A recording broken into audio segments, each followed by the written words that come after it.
दोस्तों आज इस वीडियो में हम सीखने वाले हैं कि साल भर के अंदर आप अपना लोन अपना कर्ज कैसे फ्री कर सकते हैं।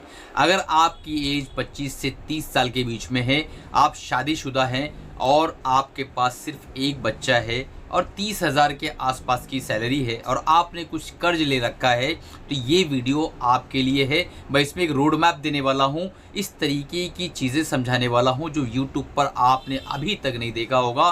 तो चलिए शुरू करते हैं। अगर हम हेल्थ के हिसाब से देखें तो शुगर जो है एक जहर है, और फाइनेंस के हिसाब से अगर देखें तो क्रेडिट कार्ड एक जहर है। तो अगर आप फाइनेंशियल फ्रीडम चाहते हैं, कर्ज से मुक्ति चाहते हैं और आपने किसी वजह से क्रेडिट कार्ड ले रखा है और आप ये मान रहे हैं कि मेरे पास क्रेडिट कार्ड है, कुछ लोग तो कॉलर भी टाइट करते हैं कि मेरे पास क्रेडिट कार्ड है, तेरे पास क्या है, तो यकीन मानो दोस्तों ये आपके फाइनेंशियल जर्नी के लिए एक जहर है, एक ऐसी कील है जो आपके ताबूत की आखिरी कील आप इसे कह सकते हो। तो आप क्रेडिट कार्ड से सबसे पहले फ्री हो। तो जब हम एक कर्ज मुक्त लाइफ जीना चाहते हैं तो ये एक ट्रायड मैं आपको देने वाला हूँ, एक ट्रायंगल देने वाला हूँ, उस पर आपको काम करना। मान लो आपके पास एक क्रेडिट कार्ड भी है और साथ में आपका एक लोन चल रहा है। मान लो आपने एक हाउसिंग लोन ले रखा है, किसी टायर 2 टायर 3 सिटी के अंदर आपने घर ले रखा है और 20 लाख का वो घर है, 1 BHK छोटा अपार्टमेंट आपने ले लिया क्योंकि आपकी छोटी फैमिली है और आपने क्रेडिट कार्ड भी ले रखा है। तो अब जब आप कर्ज मुक्त होना चाहते हो तो सबसे पहले आपको एक सिस्टम बनाना पड़ेगा अपने लिए। वो सिस्टम ये है कि जिसका ब्याज ज़्यादा है उसे सबसे पहले आपको कम करना पड़ेगा, यानी उसे ख़त्म करना पड़ेगा। तो अगर आपके हाउसिंग लोन भी है और साथ में आपके पास बाइक लोन है, कार लोन है और क्रेडिट कार्ड भी है, तो आपको सबसे पहले जाकर अपने क्रेडिट कार्ड को तोड़ना होगा, उसे फेंकना होगा, उसे बंद करना होगा। दूसरा काम जो आप करेंगे वो ये कि अपने बैंक में जाए और हाउसिंग लोन की जो EMI है उसे इंक्रीज़ कर ले। हाउसिंग लोन की EMI का जो टेन्योर है उसे इंक्रीज़ करना है। मान लो आपने 15 साल का लोन ले रखा है तो सबसे पहले आप 20 साल कराइए उसे। तो आपने 20 लाख का मान लो लोन लिया है अपने घर के लिए, तो आपका जो जब टेन्योर बढ़ेगा, मान लो 18,000 रुपया आपका EMI आ रहा था तो घटकर जो है 14, 14,500, 15,000 के आसपास आ जाएगा। अगर आपने 15 साल की जगह 20 साल करवा दिया तो वहाँ पे आपका 4,000 का एक गैप आ जाएगा। अब उस गैप के लिए आपको कार लोन जो आपने ले रखा है या बाइक लोन ले रखा है तो उसे आप जल्दी जल्दी भरने की कोशिश करें। और ये जो ट्रायड में बताने वाला हूँ, जो एक ट्रायंगल बताने वाला हूँ, सबसे पहले आपको अपने एक्सपेंसेस को कट करना पड़ेगा। आप कहेंगे कि यार डॉक्टर साहब कि खाना पीना बंद कर दें, चूल्हा जलाना बंद कर दें, ऐसा नहीं कह रहा हूँ मैं।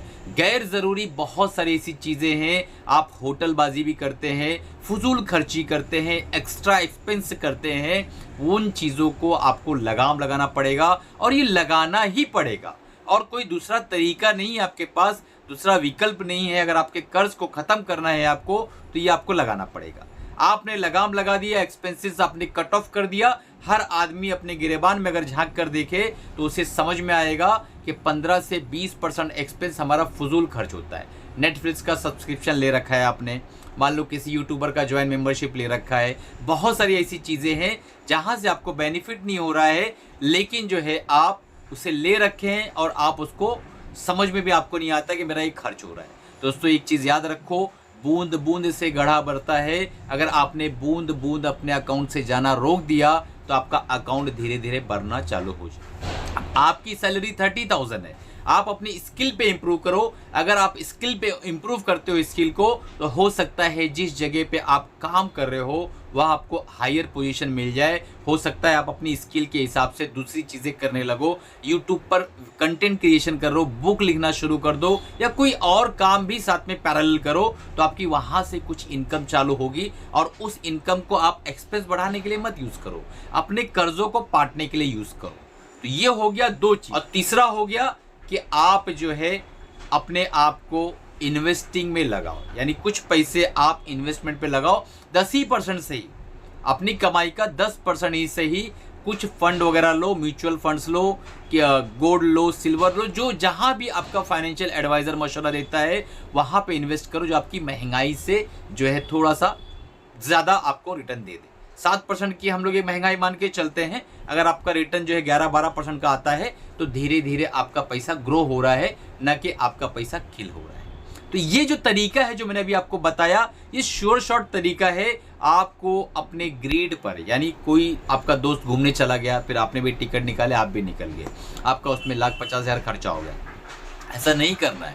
शुरू के आप मान लो 25 साल में आपका विवाह हुआ और आपका कारोबार शुरू हुआ, 26 साल, 26.5, 27 साल में आपका पहला बच्चा हुआ, 35 साल तक अगर आपने प्रॉपर तरीके से काम कर लिया तो उसके बाद आपकी ज़िंदगी के अंदर बहुत ज़्यादा खुशहाली आने वाली है। ये मैं अपने तजुर्बे से बता रहा हूँ। कई लोगों की केस स्टडी मैंने किया है, कई लोगों की तकलीफ़ें सुनी हैं, कई लोगों की बातें सुनी हैं, उसके बाद मैं इस नतीजे पे पहुँचा हूँ कि बिल्कुल निष्पक्ष तरीके से मैं आपको समझाने में सक्षम हूँ कि आपको शुरुआती दौर में गरीब बनकर रहना है।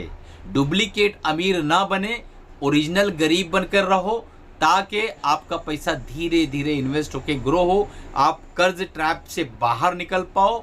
और जब सारी चीज़ें ख़त्म हो जाए तो आपको हाउसिंग लोन पर ध्यान देना है।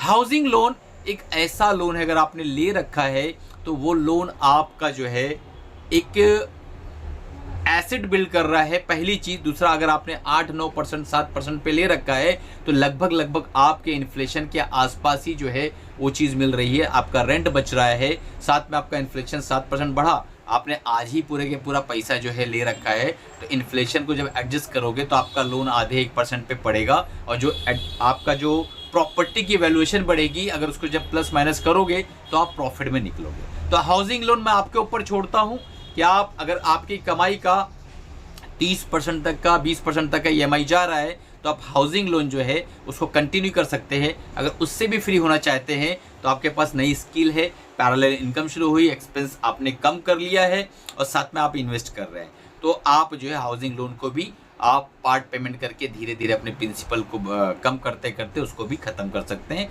5 से 7 साल के अंदर। तो दोस्तों, अगर आपको हाउसिंग लोन किस तरीके से हम ख़त्म कर सकते हैं आसानी के साथ, पार्ट पेमेंट करते हुए, प्रिंसिपल को रिड्यूस करते हुए, उस पर वीडियो बनाना चाहते हैं, सुनना चाहते हैं, समझना चाहते हैं बिल्कुल शुद्ध देशी भाषा में, तो नीचे कमेंट करें कि सर हाउसिंग लोन पर वीडियो बनाओ, मैं डेफिनेटली उस पर वीडियो बना दूंगा। आज का वीडियो कैसा लगा? अगर अच्छा लगा हो तो लाइक करो, चैनल को सब्सक्राइब करो और हमारे चैनल के मेंबर बनने के लिए चैनल के मेंबरशिप को ज्वाइन करो दोस्तों। Thank you.